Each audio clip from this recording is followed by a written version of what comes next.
Welcome to ஆத்மா. ஆத்மார்த்தமான சக்திகள் நம்மை சுற்றி இருந்து கொண்டுதான் இருக்கின்றன. ஆனால் நம்மால் தான் அதை உணர முடியவில்லை. உள்ளூர்காரனுக்கு பேய் என்றால் பயம். எந்த மரத்தில் எவன் தொங்கினாலும் எத்தனை வருடமானாலும் அமானுஷ்ய நேரங்களில் அந்த இடத்தை கடக்கும் பொழுது அவனது நினைவுகள் நம்மை தாக்கத்தான் செய்கிறது.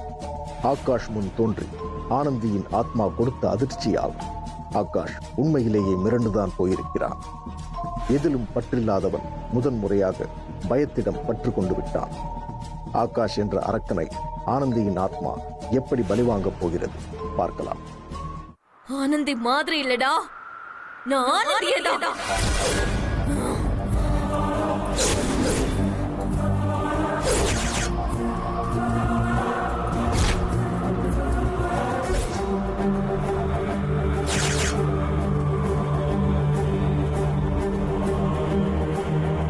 என்ன தூக்குல தொங்க விட்ட மாதிரி உங்க ரெண்டு பெரிய தொங்க விடல, தொங்க விடுறேன்டா.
என்ன விட்டு, என்ன விட்டு, என்ன விட்டு.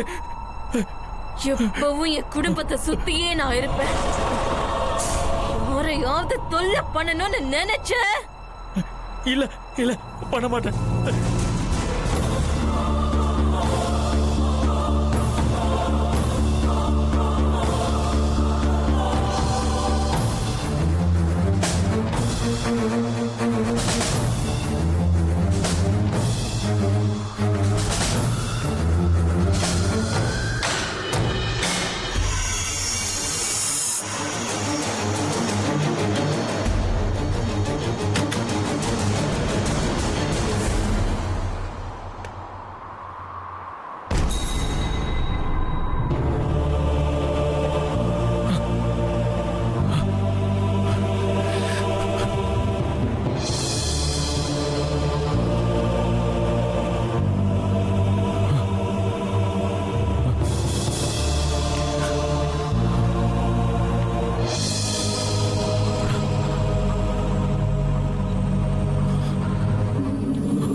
போய் கையெழுத்து போடாமையே வந்துட்டோம்.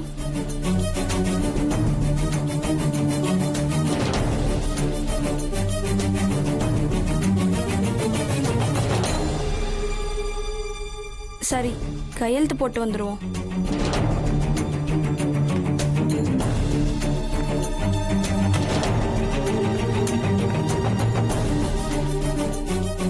சார்,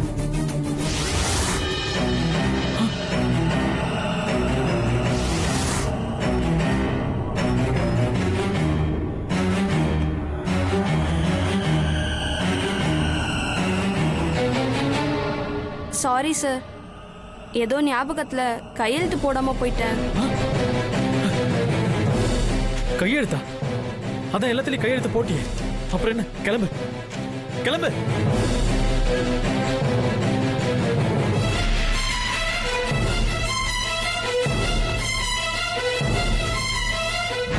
அதான் கிளம்புன்னு சொல்லிட்டேன். கிளம்பு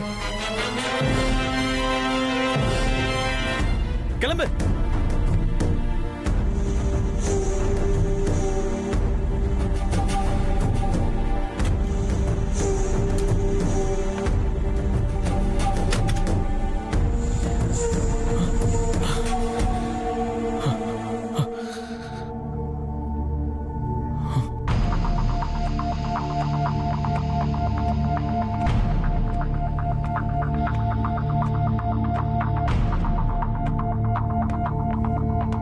மேகலா,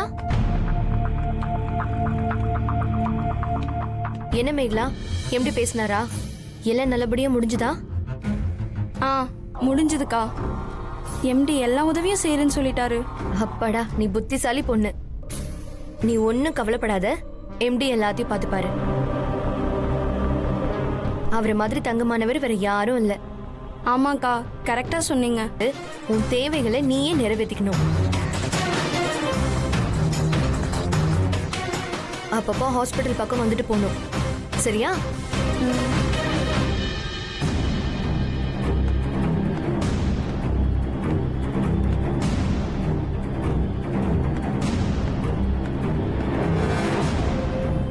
எல்லாம் முடிஞ்சுதாம்மா?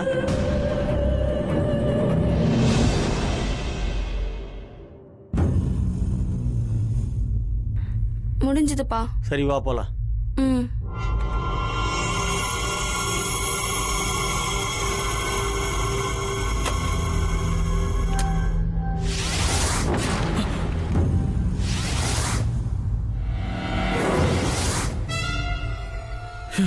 நீயா?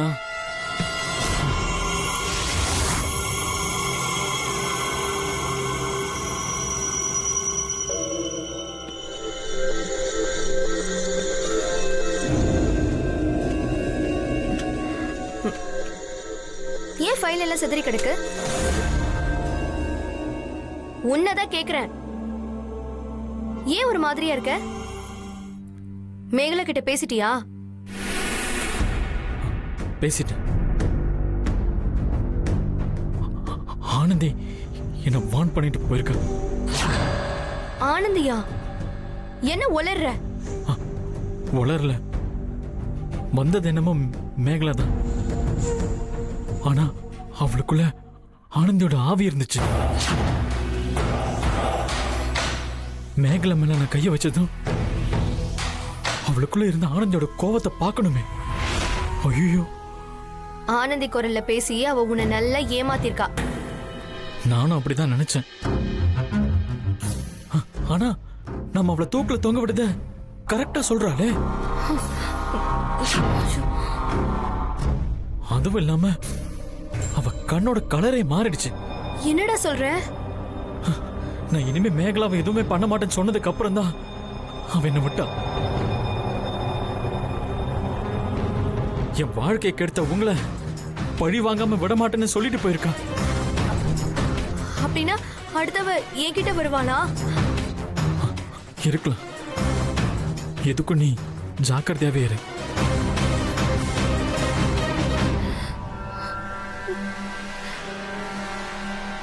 நான் வேண்டான்னு சொன்னேன். என் பேச்ச நீ கேட்கவே மாட்டேன்ட்ட. இப்ப பாரு, பிரச்சனையை நாமளே தேடி போயிருக்கோம். முதல்ல நீ வீட்டுக்கு கிளம்பு. நான் கொஞ்ச நேரம் தனியா இருக்கணும். எனக்கு கொஞ்சம் பணம் வேணும்னு கேட்டனே.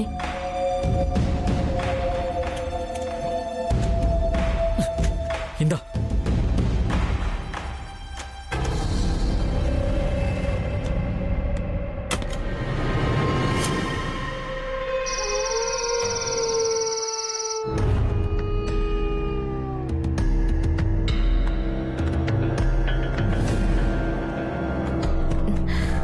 அப்பா, முடியல.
வினிதா,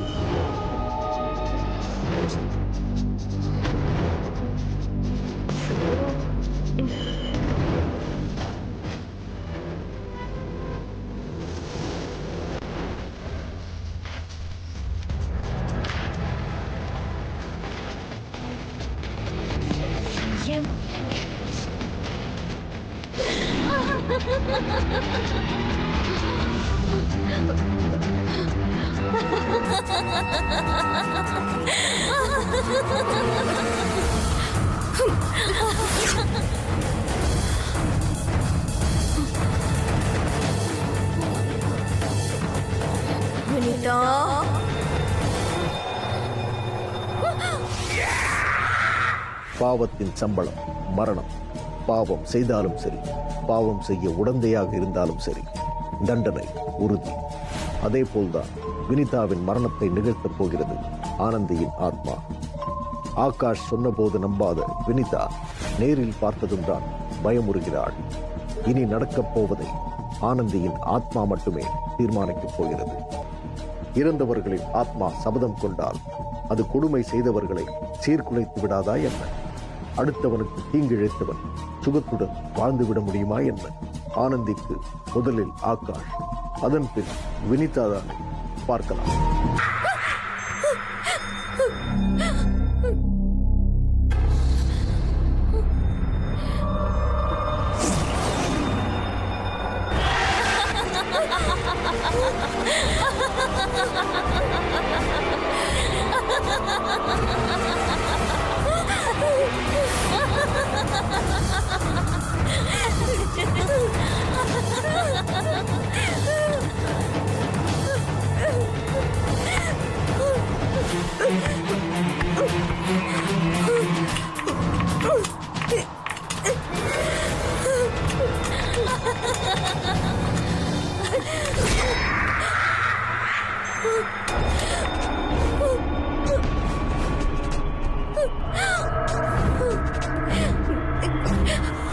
ஆனந்தி, ஆமாண்டி, ஆனந்திதான்.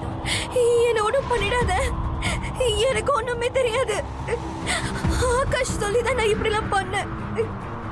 ஒண்ணுமே தெரியாம தான் இப்படி சொகுசான வாழ்க்கை வாழறியா? நான் பண்ணது தப்புதான். உன் பேக்ல இருந்து நான் தான் பணத்தை எடுத்தேன். அது கொண்டு போய் உன் வீட்லயே கொடுத்துடுறேன். என்ன மன்னிச்சிரு. பணத்தை கொடுத்துட்டா போன என்னோட உயிர் திரும்ப வந்துருமா? சொல்லுடே, வருமா? நம்ம சாக போறோம்னு முன்னாடியே தெரிஞ்சா ஒரு பயம் வருமே. அது எப்படி இருக்குன்னு உனக்கு தெரிய வேண்டாம்?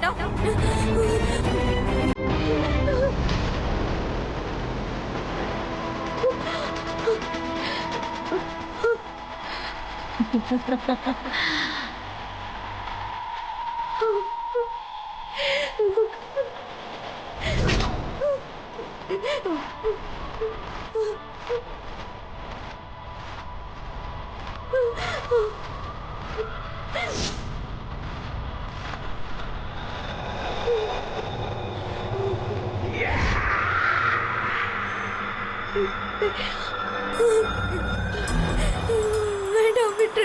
என்ன ஒண்ணும் பண்ணிடாத. வேண்டாம், விடுற, தள்ளி விடுற.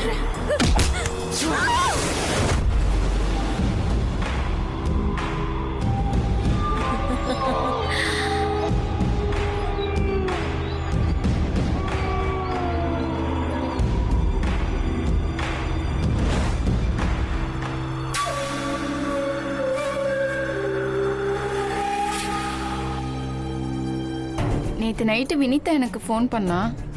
ஒருவேளை அதான் அவ பண்ண லாஸ்ட் காலாக இருந்தா போலீஸ் என்ன ஏதாவது விசாரிப்பாங்களோ. எதுக்கு பயப்படுற? உண்மை என்னவோ அதை சொல்லு. வினிதா நேற்று நைட்டு குடிச்சிருக்கா. போதையில் கால் தவறி பால்கனிலிருந்து கீழே விழுந்துட்டதா பேசிக்கிறாங்க.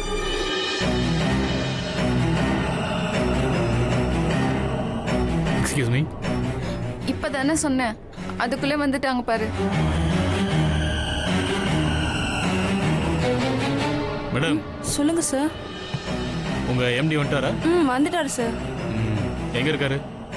உள்ளதான் இருக்காரு. நான் போய் என்னன்னு பார்த்துட்டு வரேன்.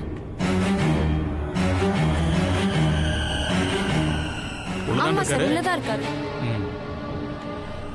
யாரை சார் பார்க்கணும்? உங்க எம்டி ஆகாஷை பார்க்கணும். வினிதா கேஸ் விஷயமா அவர்கிட்ட பேசணும். ஒரு நிமிஷம் வெயிட் பண்ணுங்க, நான் போய் கேட்டு வரேன்.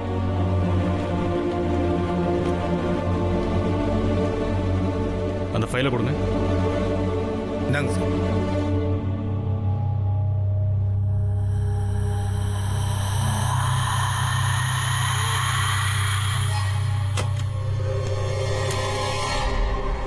Sir, S.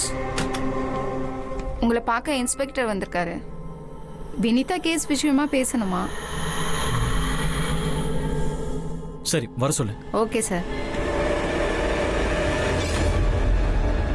அடிக்கடி செய்யும் தவறுகளிலிருந்து தப்பிப்பவன் எங்கோ விட்ட தவறால் தன் அழிவிற்கு காரணமாகி விடுகிறான். இங்கு ஆகாஷ் செய்த தவறு தனக்கு கீழே வேலை பார்த்த பணிப்பெண் வினிதாவை கைப்பாவையாக்கி கொண்டதுதான்.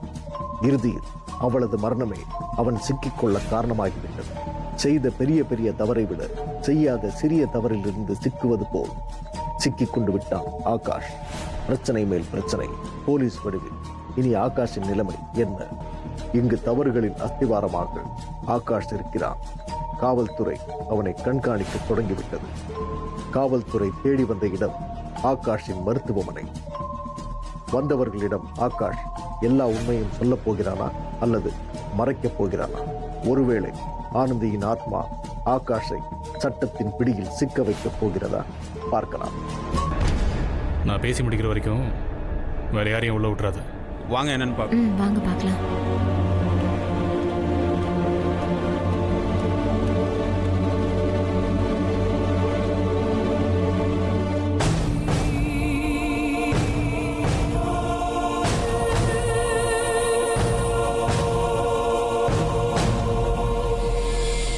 சார், உங்களை எம்டி வர சொன்னாரு, நீங்க போங்க. நீங்க இங்கேயே வெயிட் பண்ணுங்க. Okay sir. இங்க கலா யாரு? அவங்க தான் சார். அவங்க நான் தான் சார். ஆமா, வினிதா நேற்று நைட் உங்களுக்கு ஃபோன் பண்ணாங்களா? ஆமா சார். என்ன பேசுனீங்க? ஜென்ரலாக தான் சார் பேசினோம். அவ ஷாப்பிங் போனாலாம், அதை பற்றி தான் சார் பேசிட்டு இருந்தோம். அவ்வளோதான் சார். வினிதாவோட கேரக்டர் எப்படி? ரொம்ப நல்லவங்க sir.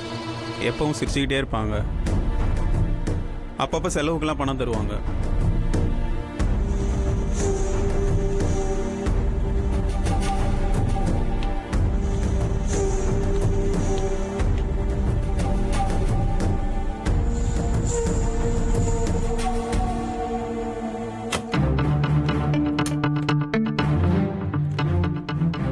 Hello sir, I'm Akash. I'm inspector Saravanan. உட்காருங்க.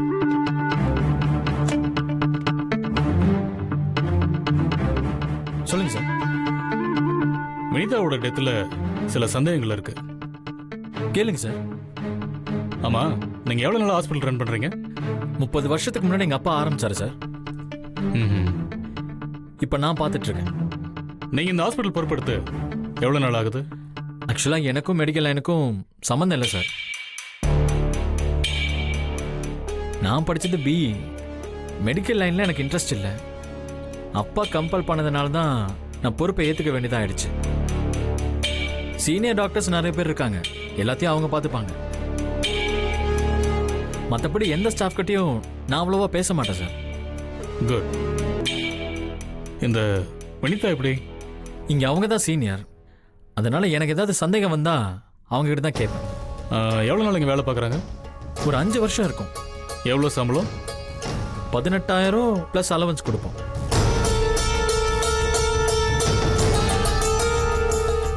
முன்னாடி ஆனந்தின்னு ஒரு நர்ஸ் இங்கே வேலை பார்த்துட்டு இருந்தாங்களே, உங்களுக்கு ஞாபகம் இருக்கா?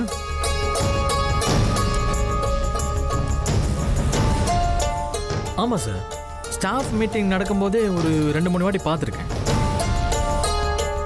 ஏதோ பர்சனல் ப்ராப்ளத்தில் தற்கொலை பண்ணிக்கிட்டாங்க. நான் கூட அவங்க வீட்டுக்கு போய் ஆறுதல் சொல்லிட்டு வந்தேன். மிஸ்டர் ஆகாஷ், எல்லா கேள்விக்குமே நீங்கள் சரியாக பதில் சொல்லியிருக்கீங்க. இன்னும் சில கேள்விகள் இருக்கு. கேளுங்க சார். இறந்து போன 2 பேருமே இங்கே நர்ஸாக வேலை பார்த்துருக்காங்க. அவங்களுக்கு இங்கே ஏதாவது உடல் ரீதியாக மன ரீதியாக ஏதாவது துன்புறுத்தல் இருந்திருக்குமோன்னு எங்களுக்கு சந்தேகமாக இருக்குது.